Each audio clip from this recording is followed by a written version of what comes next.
महोदय, भारत ही नहीं सारी दुनिया आज विज्ञान और प्रौद्योगिकी के द्वारा लाए गए परिवर्तनों के कारण महान परिवर्तनों की ड्योढ़ी पर खड़ी है। इन चीज़ों ने लोगों के जीवन को बदला तो है, किंतु केवल ऊपरी तौर पर। आज हमारे पास ऊंची ऊंची और सुंदर सुंदर इमारतें हैं। खेतीबाड़ी के कुछ आधुनिक तरीके भी हमें मालूम है, लेकिन आज हमें एक नए प्रकार के मानव की आवश्यकता है। ऐसा मानव जो विस्तारशील ज्ञान को वास्तविक उच्च जीवन के लिए उपयोग कर सके। मेरे विचार से गांधी जी ने यही करने का प्रयत्न किया, एक मानव निर्माण करने का।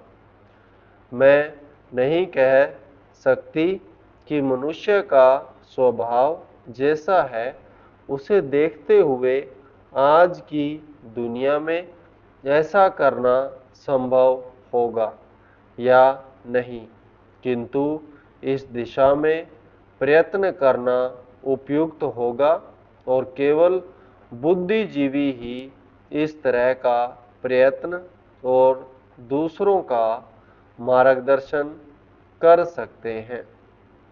आज दुनिया बहुत छोटी हो गई है और हम अलग अलग खानों में बंटकर नहीं रह सकते। हमें अपने लक्ष्य प्राप्ति के लिए कहीं अधिक एक होकर रहने की आवश्यकता है। हम लोकतंत्र में विश्वास करते हैं। एक तो संसदीय प्रणाली की सरकार के अर्थ में, दूसरे उस तरीके में जिस तरीके से हम अपनी पार्टी में और अन्यत्र काम करते हैं। पर लोकतंत्र रूपी हमारा ताज़ा पानी कभी कभी जातिवाद, सांप्रदायिकता और सामाजिक रीति रिवाजों इत्यादि के सड़ते गड्ढों में बंद हो जाता है। आपके पास लोकतंत्र है, आपके पास वोट देने का अधिकार है, या आप अपने विचारों को खुलकर प्रकट कर सकते हैं। इन सब के तब तक कुछ अर्थ नहीं होते जब तक आप इस प्रक्रिया से सामाजिक जीवन में परिवर्तन की नई धाराएं उत्पन्न नहीं कर देते, जो हमारे लोगों के हर वर्ग और स्तर में समा जाए। प्रस्ताव पास कर देना बहुत सरल है, पर उसका कार्यान्वयन करना सरल नहीं। हम जानते हैं कि स्थिति या पद में कुछ लोगों का निहित स्वार्थ हो जाता है और कुछ एक का किन्हीं दूसरी चीज़ों में, लेकिन सबसे बड़ा निहित स्वार्थ है भय, जो जाना पहचाना है, उसे परिवर्तित करने का भय। हम जानते हैं कि अमुक चीज़ बुरी है, फिर भी हम उसे परिवर्तित करने से डरते हैं। लेकिन आज हम इस तरह बड़े बड़े परिवर्तनों के बिना वास्तव में जीवित ही नहीं रह सकते। हम परिवर्तन लाएं कैसे?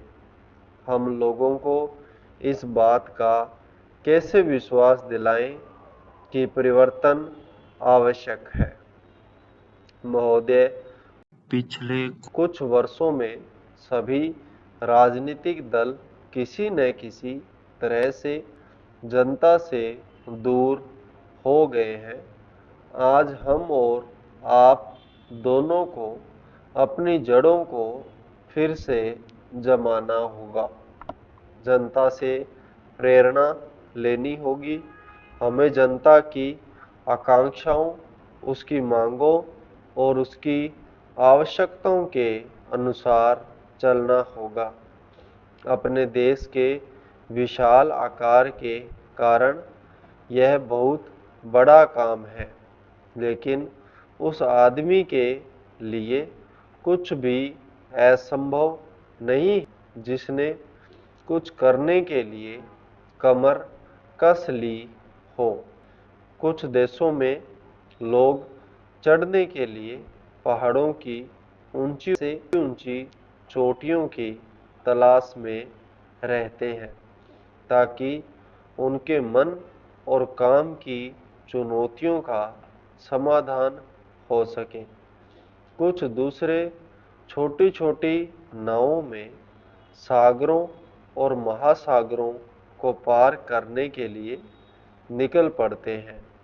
ये सब असाधारण उद्यम है, किंतु हमारी चुनौतियां तो हमारे दरवाजे पर ही दस्तक दे रही है। हमें ऊंचे ऊंचे पर्वतों पर या गहरे सागरों तक जाने की आवश्यकता नहीं है। हमारे हर गांव में गरीबी है और घर घर में जात पात है। ये वे पर्वत हैं जिन पर हमें चढ़ना है, और ये वे महासागर हैं जिन्हें हमें पार करना है। मुझे मालूम है कि हम में वह शक्ति है। मैं जानती हूँ कि हम में क्षमता है, केवल प्रश्न है करने का। और मैं आशा करती हूँ कि यह सम्मेलन उस दिशा में ले जाने वाला एक छोटा सा कदम होगा। आदमी के चंद्रमा पर पहुंचने के बाद किसी ने कहा था कि वह कदम रखने वाले के लिए छोटा सा कदम है, किंतु मानव जाति के लिए बहुत बड़ा कदम था। अतः मेरे विचार से आप कह सकते हैं कि आपके लिए यह छोटा कदम होगा, लेकिन यदि आप सफल हुए तो भारत के लिए यह महान कदम होगा। मैं आशा करती हूँ कि आप इसे ध्यान में रखेंगे और दूसरों में उत्साह पैदा कर सकेंगे, क्योंकि किसी भी तरह की उपलब्धि के रास्ते में सबसे बड़ी बाधाओं में से एक है हमारे बुद्धिजीवियों, हमारे पत्रकारों इत्यादि में व्याप्त अविश्वास या संदेह वृत्ति। इस बाधा को हटाना होगा। हमें अपने उत्साह को पुनः स्थापित करना होगा, और इससे उत्पन्न होगा वह साहस, धैर्य और संकल्प शक्ति जो उन बहुत सी चीज़ों को प्राप्त करने के लिए आवश्यक है, जो हमें प्राप्त करनी ही चाहिए। जब कभी राजनीतिक जीवन और बौद्धिक जीवन में निकट का संबंध रहा है, तो दोनों को लाभ पहुंचा है। संपूर्ण विराम।